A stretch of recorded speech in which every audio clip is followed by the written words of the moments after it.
This morning, I want to talk about a powerful metaphor from Buddhist teaching that I find really useful in my own practice. And it reminds us, and it remains as relevant today, I think, as it was during the Buddhist time. And it's this concept of the hungry ghost, which is a profound metaphor for the human condition, the condition of insatiable craving and suffering. And it really summarizes several really important teachings on the Buddhist path. In Buddhist mythology, hungry ghosts are these beings which are trapped in a state of perpetual dissatisfaction. They are driven by unquenchable and unsatisfied desires. And the depiction of them, I should have probably pulled up a picture to show you, but anyway, they're very tiny throats and enormous bellies. And it symbolizes their inability to satisfy their cravings despite their immense hunger and thirst. They just can't get enough through that tiny throat to fill that huge belly. And it's a stark metaphor because if you ever see the picture, you might want to Google it later, their bodies are these inescapable torture chambers. The quote from the Pali Canon describing hungry ghosts says, quote, "I saw a hungry ghost whose mouth was like the eye of a needle and whose stomach was like a mountain." Whose mouth was like the eye of a needle and whose stomach was like a mountain. And this imagery, reflects the consequences of actions that are rooted in greed, attachment, and selfishness.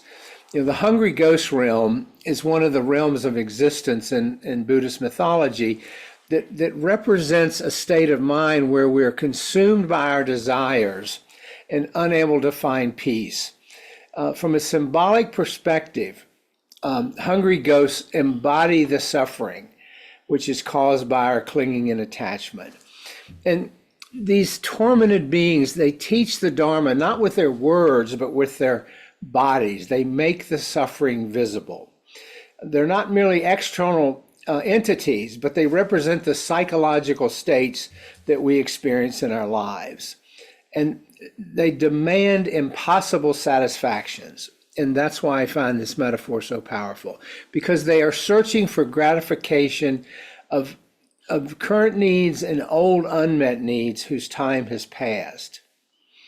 And their ghost-like state is representative of their attachment to these cravings.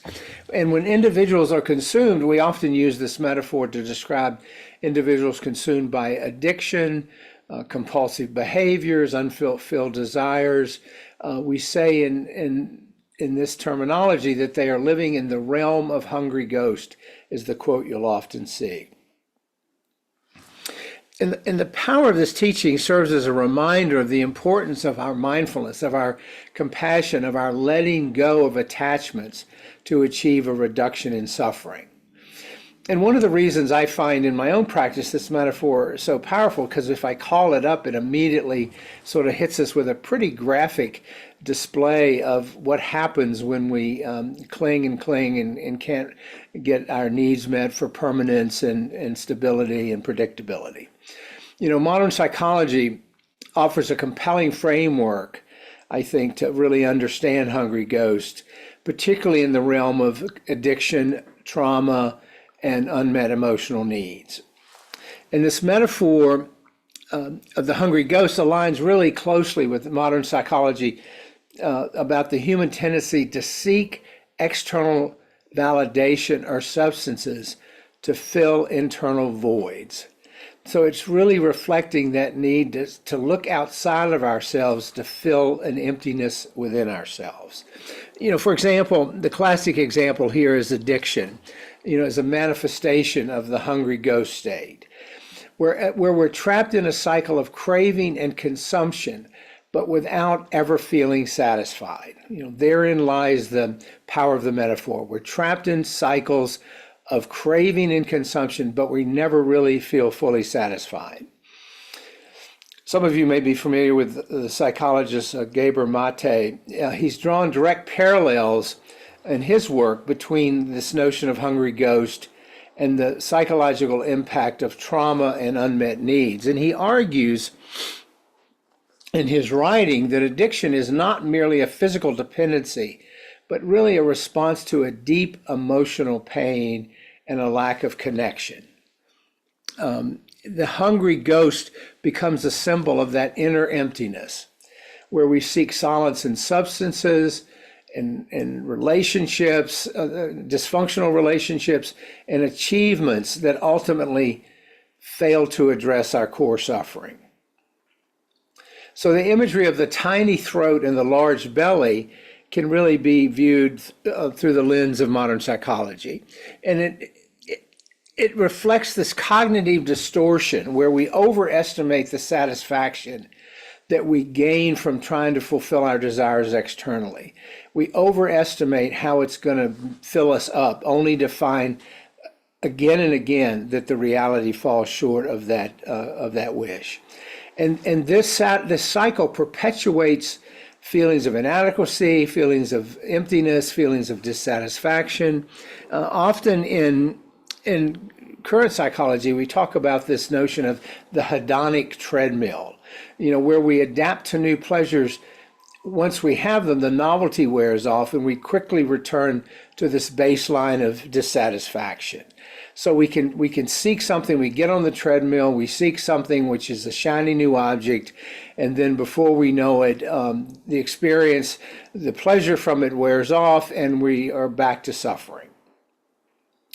Now, the good news is that our practice offers ways to address the hungry ghost state, which I would suggest exist in some form, more or less, in all of us. And as I said a little while ago, I find it such a powerful metaphor in my own practice because it's so stark and compelling. I can't bring up that image without sort of having it hit me in the face. But by cultivating self-compassion, awareness, we learn to observe our cravings without being consumed by them. And by doing that, we bring awareness to our cravings. It helps us break the cycle of attachment and aversion and allows for a deeper experience, a deeper sense of fulfillment and peace. So the Buddhist concept of the hungry ghost serves both as a spiritual teaching and as a psychological metaphor, because it highlights the suffering caused by unfulfilled desires and offers a path out of that through mindfulness and compassion.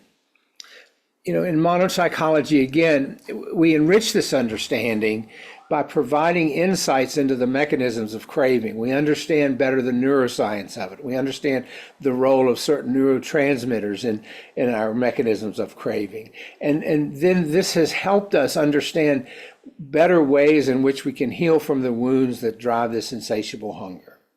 We can see how we get on the treadmill. And together, these perspectives offer a holistic view of our suffering, and they also give insight into potential for transformation, something the image of the hungry ghost reminds us to bring our awareness to engage with, to see how the cravings and attachment continue to persist if we don't intervene with this tiny throat and the big belly. So that is the myth of the hungry ghost.